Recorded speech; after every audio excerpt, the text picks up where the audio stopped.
Donc bonjour à tous et toutes.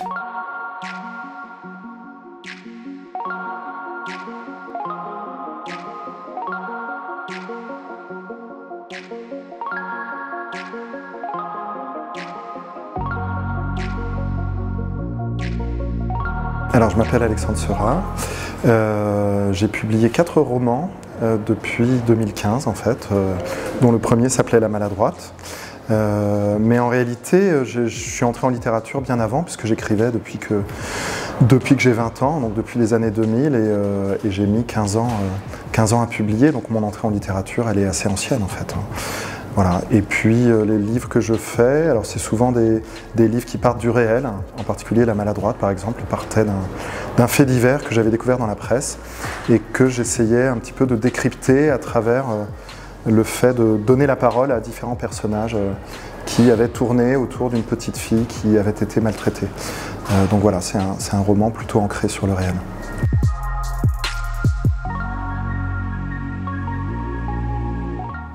Alors là, on travaille avec les élèves de 10e sur un thème que j'ai proposé, c'est le portrait de l'absent.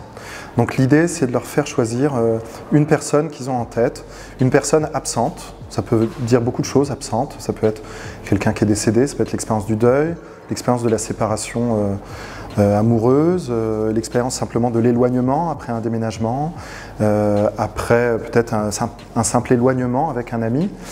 Donc l'idée, c'est de les faire écrire à partir de l'expérience du manque. Donc c'est une piste assez personnelle, hein. J'ai pris un peu un risque quand j'ai proposé ça parce que je ne connaissais pas du tout les élèves turcs, je ne savais pas du tout comment ils allaient recevoir ça, mais je m'aperçois qu'ils s'emparent bien de la consigne, ils le prennent vraiment à cœur et je trouve ça intéressant de leur proposer un axe assez personnel, hein, puisque finalement ils parlent de leur vie, je ne sais pas, de leur grand-mère qui est décédée ou de leur expérience amoureuse ou de leur famille, de leurs amis. Celui qui m'a appris à faire du roller et qui avait de grosses lunettes rondes épaisses. Celle qui m'accueillait toujours chez elle en me servant des macarons et qui disait « Mais vas-y, mange, ils sont là pour ça ». Je trouve que c'est un bon moyen d'entrer dans ce que c'est que l'écriture littéraire et ce qui distingue l'écriture littéraire d'une écriture de témoignage. Je ne sais pas, son intensité, peut-être parfois son caractère énigmatique. On n'a pas besoin de tout dire de l'absent pour que le texte ait du relief. Et parfois, justement, il ne faut pas tout dire du contexte, du lien au départ qu'on a avec lui pour laisser deviner au lecteur à travers des toutes petites choses qu'est-ce qui passe avec cette personne dont on fait le portrait. Et voilà, ce que j'ai vu des élèves, c'est assez fort, hein, ce qu'ils sont capables d'écrire.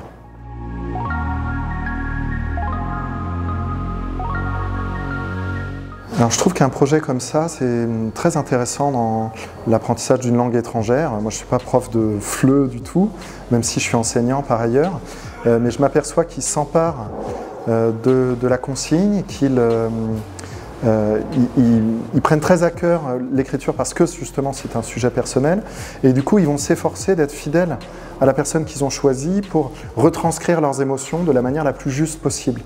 Et du coup la recherche du mot juste c'est très intéressant quand on apprend une langue étrangère parce que ça nécessite un travail, ça nécessite peut-être des reformulations, un travail de traduction par rapport aux expressions turques. Par exemple quand je leur demande de trouver une expression que disait ou que dit souvent la personne. Ils sont obligés de partir du turc parfois pour essayer de trouver un équivalent en français. Et ça donne des choses vraiment très intéressantes. Je pense pour eux aussi, en tant qu'élèves qui apprennent le français.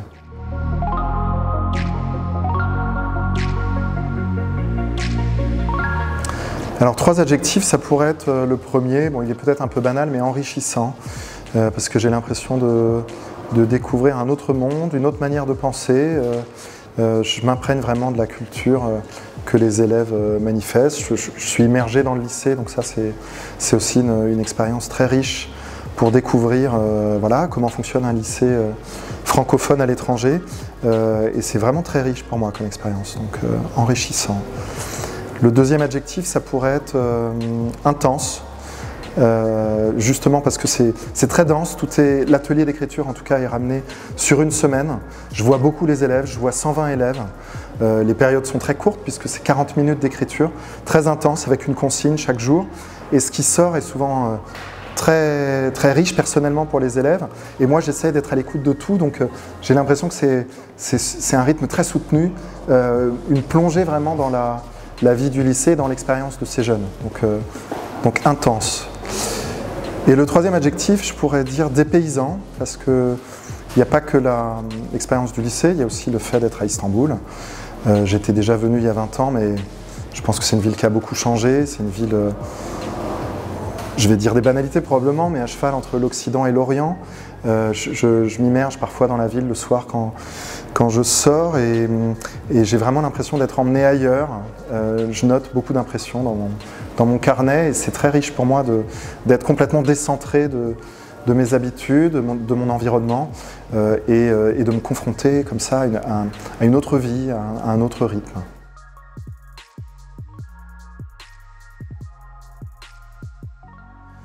Alors un dernier mot, ça pourrait être pour remercier le lycée de m'avoir accueilli parce que l'accueil est royal.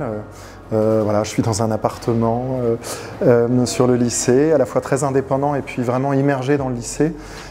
Et c'est un vrai plaisir de recevoir cette confiance. Les élèves avaient lu La Maladroite quand je suis arrivé, donc ils avaient déjà une certaine connaissance de mon travail d'écrivain. Donc on sent vraiment une prise au sérieux de la part des enseignants qui se sont appropriés le projet, qui ont un peu préparé les élèves à ce projet. Et donc vraiment, arriver dans ce contexte-là, c'est un vrai bonheur et je suis très reconnaissant à la fois à la direction, à Jean-Michel Ducrot et puis à toute l'équipe enseignante, aussi à Sylvain Cavaillès, qui a un projet de traduction de La Maladroite en turc, et tous les autres enseignants qui étaient là autour de lui, d'avoir rendu ce projet possible.